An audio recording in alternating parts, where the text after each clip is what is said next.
Midas Touch. It is Texas Paul, and he's discussing what makes somebody fascist, what makes fascism dangerous. Very prescient, I think, or rather very apropos. I don't know what the word is. Very appropriate for the time we are in. It's something we should discuss, and in my humble opinion, it's why the Republican Party as an organization has got to go. Let's listen to what he has to say about it. Folks, we have a textbook example of what fascism looks like, brought to us by the Surgeon General of the state of Florida and Ron Tiny D. DeSantis, the governor of Florida. People always, they throw that word fascism around, and they don't really understand what it looks like.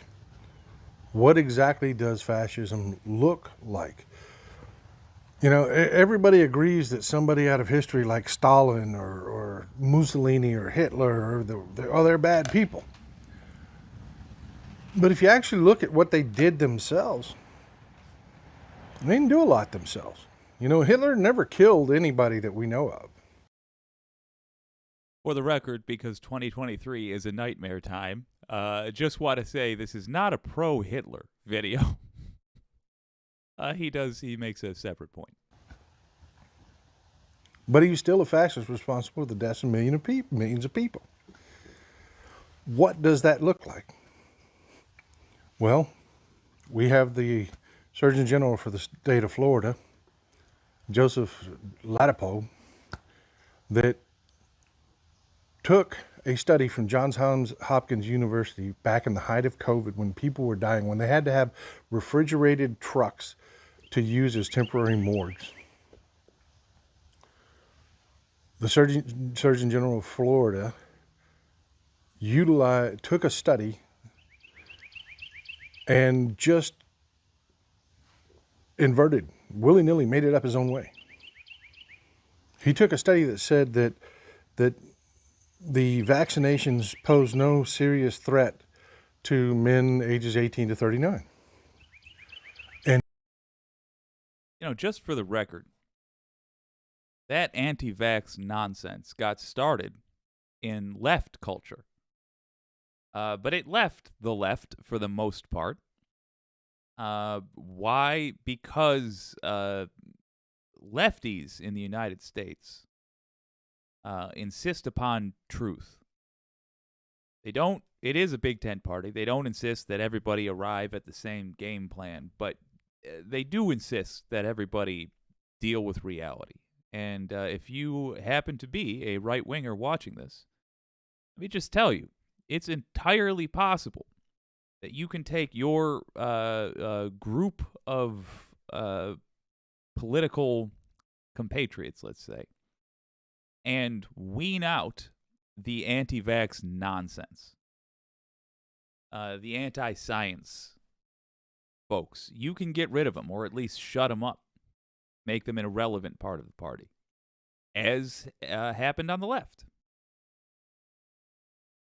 The Republican Party, though, stood by this. And they've demonstrated who they are as a party. And through what they have demonstrated with this fiasco, they cannot be allowed to keep existing as a legal organization in the United States. He literally took an outlier study that wasn't part of the norm, and then rewrote the study to say that vaccinations pose serious risks of heart damage to men that were 18 to 39 years old. And right-wingers that wanted to hear that ran with that and did not get vaccinated.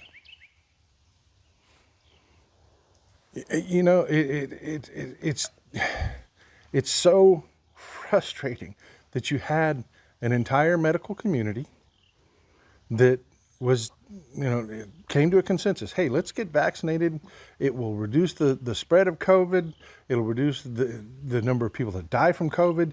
It will reduce the severity of people who actually get COVID. I can testify to that myself.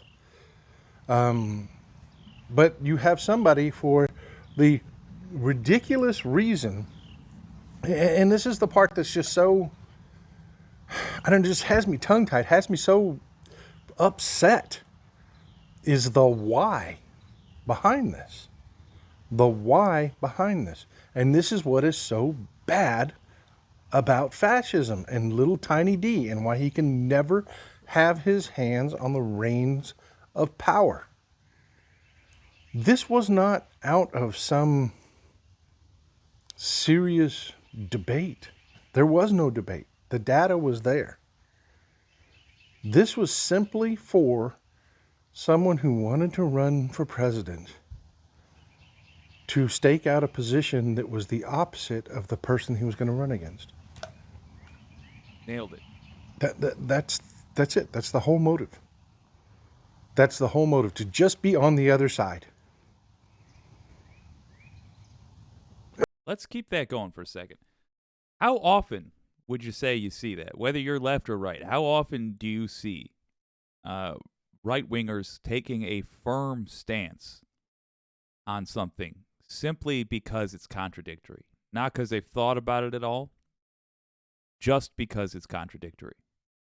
To me, I think that's how basically all MAGA controversies get started.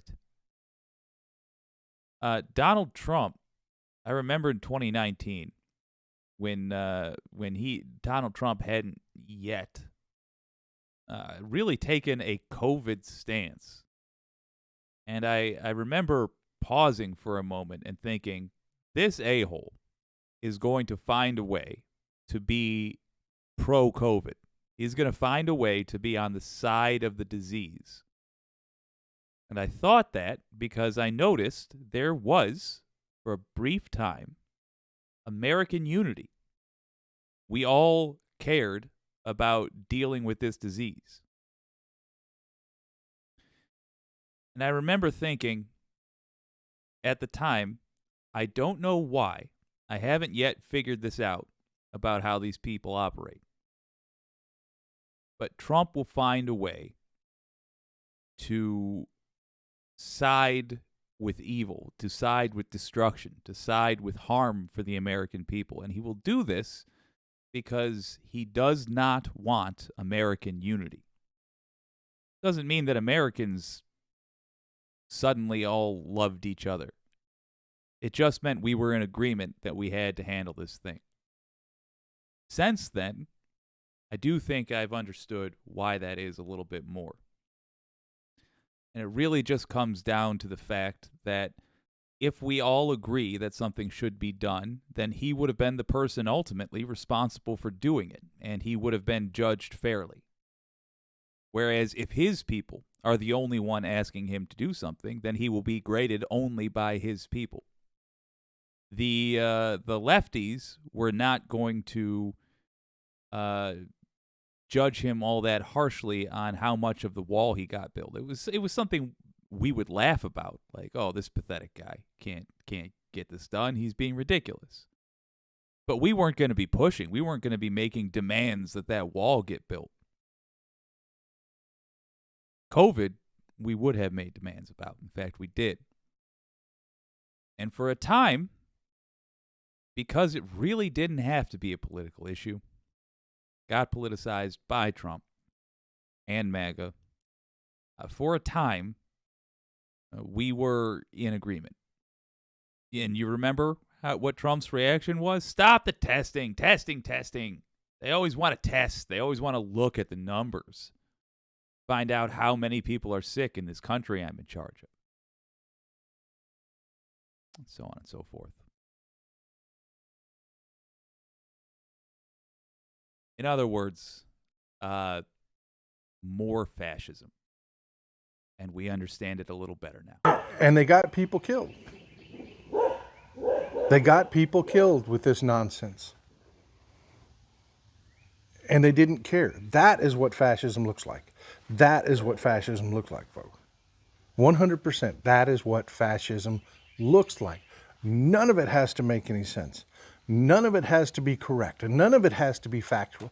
It only has to please dear leader. And oh boy, did this please dear leader. Because Ron DeSantis made his notoriety on opposing everything the federal government tried to do that was related to COVID.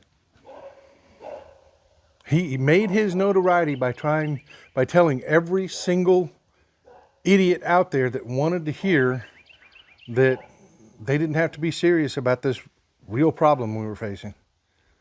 That they didn't have to be serious about this real problem we were facing.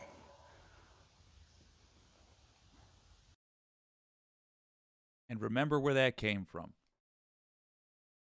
That came from Trump, ultimately. Trump set the tone on that.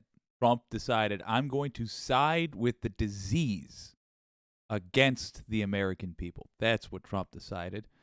And then the little fascist in Florida